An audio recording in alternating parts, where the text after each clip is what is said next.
O próximo processo com pedidos de preferência é o processo mesa 2, também do desembargador Victor Laus.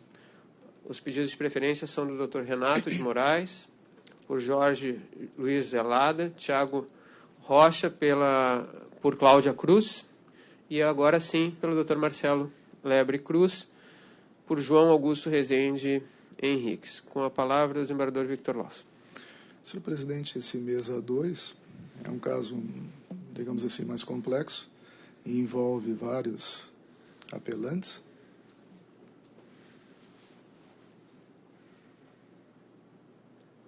E apelados. O Ministério Público Federal também é apelante neste caso. Digo eu, pedi vista para melhor examinar os autos em face do desacordo parcial entre relator e revisor. Ou seja, Vossas Excelências divergiram em parte nos votos que apresentaram até o momento. E hoje trago o voto em que enumero as razões pelas quais peço-lhes vênia também para divergir, ainda que pontualmente. Ou seja, nós teremos, senhor presidente, 3 extensões de votos.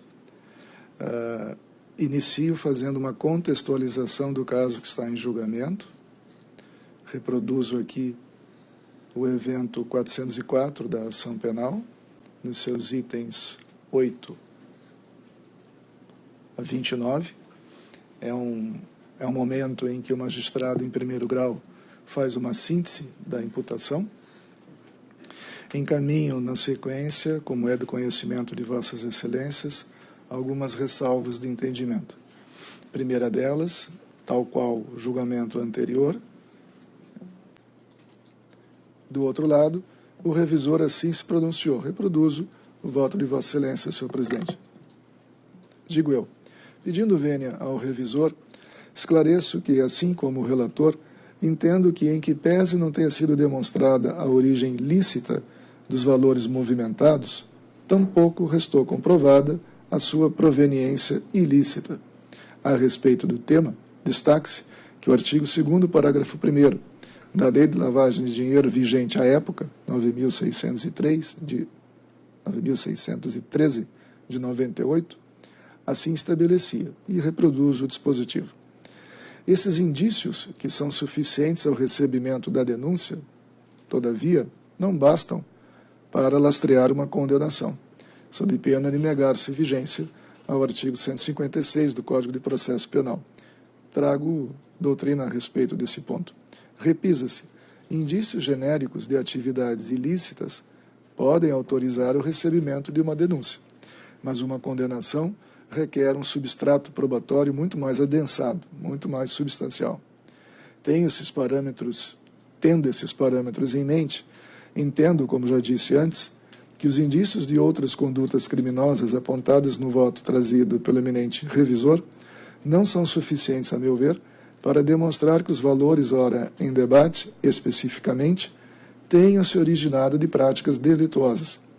Isso, com certeza, é necessário a uma condenação. Por isso, estou mantendo a absolvição de Cláudia Cruz em relação às imputações de lavagem de capitais. Trato da evasão de divisas. A ré foi absolvida em primeira instância porque, na visão do magistrado, não teria sido comprovado o dolo. A fundamentação utilizada na sentença, em relação ao delito de evasão de divisas, foi remissiva às razões declinadas quando na análise do crime de lavagem, para o qual também se entendeu ausente a demonstração do elemento subjetivo. Aqui reproduzo os itens 546 a 572 da sentença em primeiro grau. Digo eu, comungo do entendimento adotado na sentença. Cumpre ressaltar, em primeiro lugar, que, de fato, não há prova, penso eu, de que a acusada tenha tomado parte nos crimes de corrupção praticados por seu marido. Conforme afirmado pelo juízo de origem, na documentação de abertura da conta COPEC, consta a informação de que se tratava de uma operação destinada exclusivamente à garantia de recursos para uso através de cartões de crédito, o que dá veracidade à alegação da acusada, no sentido de que, quando assinou esses documentos, acreditava cuidar-se apenas de um cartão de crédito internacional. Além disso, o co-réu Eduardo Cunha, em seu interrogatório, assumiu a responsabilidade pela abertura da conta e também pela elaboração das declarações de imposto de renda da acusada, o que corrobora a afirmação da ré de que não tinha ciência da ausência de declaração acerca desses valores mantidos em depósito.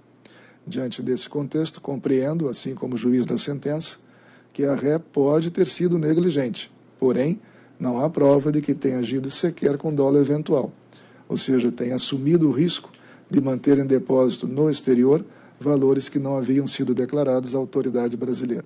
Nesse aspecto, estou divergindo de Vossas Excelências para manter a sentença. Pena de confisco. Diante da absolvição de Cláudia Cruz, acompanho o relator quanto ao afastamento da pena de confisco incidente sobre os valores depositados na conta COPEC. Síntese das conclusões em relação a Cláudia Cruz. Acompanho o relator para manter a absolvição da ré em relação às imputações de lavagem. Divirjo do relator e revisor para manter a absolvição da ré no tocante à evasão de divisas. Acompanho o relator para afastar a pena de confisco incidente sobre os valores depositados na conta COPEC.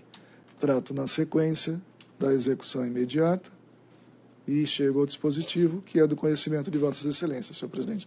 Estou votando no sentido de apresentar ressalvas de fundamentação, negar provimento às apelações de Jorge Zelada e João Henriques, dar provimento à apelação de Cláudia Cruz, dar parcial provimento ao apelo do Ministério Público Federal, porém em extensão diversa daquela provida por Vossas Excelências.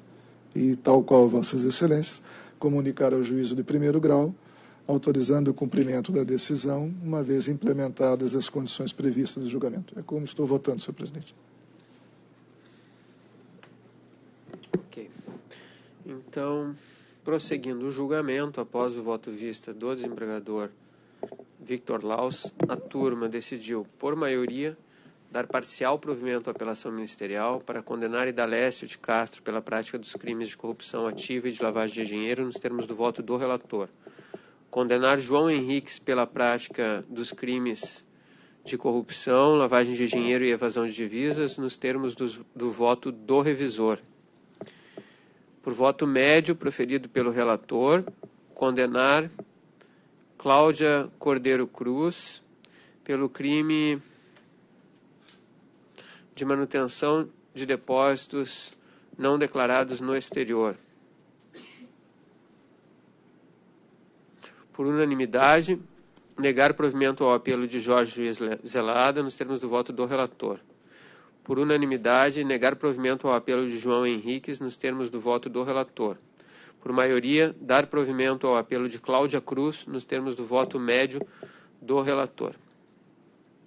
Há ressalvas de fundamentação pelo desembargador Victor Laus, e tendo em conta que tanto o relator quanto este revisor restaram vencidos em alguns pontos, me parece que a relatoria se mantém com o relator. Então, lavrará o acórdão o relator. Esta proclamação.